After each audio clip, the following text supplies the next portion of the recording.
Hello guys, welcome to MPX classes. Myself Manisha Singh Raghav and today we are going to discuss one more example related to motion in straight line. तो देखिए question बहुत ही important है, JEE mains, NEET and board exam से related बहुत ही अच्छा question है. तो देखते हैं इसको. An object is moving with velocity 10 metre पर second. Okay, and constant force act for 4 second on the object and gives it a speed of 2 meter per second in opposite direction. The acceleration produced is, options are given. Okay देखिए यहाँ पे कोई भी एक object है जिसकी initial velocity हमें given है.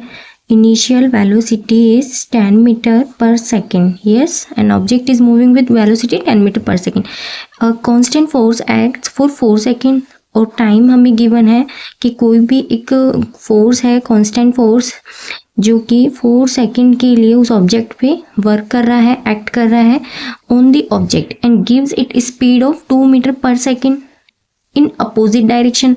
और फिर अपोजिट डायरेक्शन में उसकी फाइनल वेलोसिटी का कितनी है, -2 मीटर पर सेकेंड. इसको हमने पॉजिटिव लिया है बिकॉज हम इसको मान लेते हैं ये पहले कोई भी एक ऑब्जेक्ट था जो इस साइड मूव कर रहा था स्टार्टिंग में 10 मीटर पर सेकेंड की स्पीड से, तो इसको हमने पॉजिटिव डायरेक्शन ले लिया है.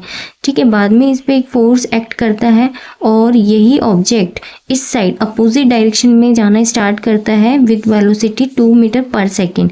तो इसको हमने नेगेटिव लिया है बिकॉज अब ये अपोजिट डायरेक्शन में जा रहा है इसलिए. Okay, so find the acceleration. Now, as we know by the first equation of motion, by the first equation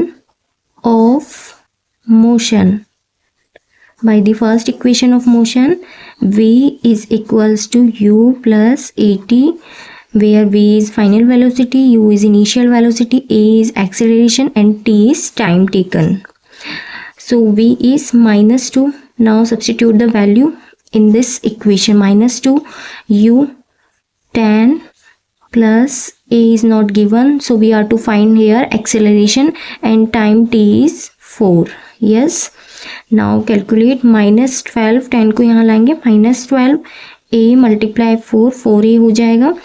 Now we can write acceleration is -3 meter per second square. Acceleration is -3 meter per second square. So option B is correct answer.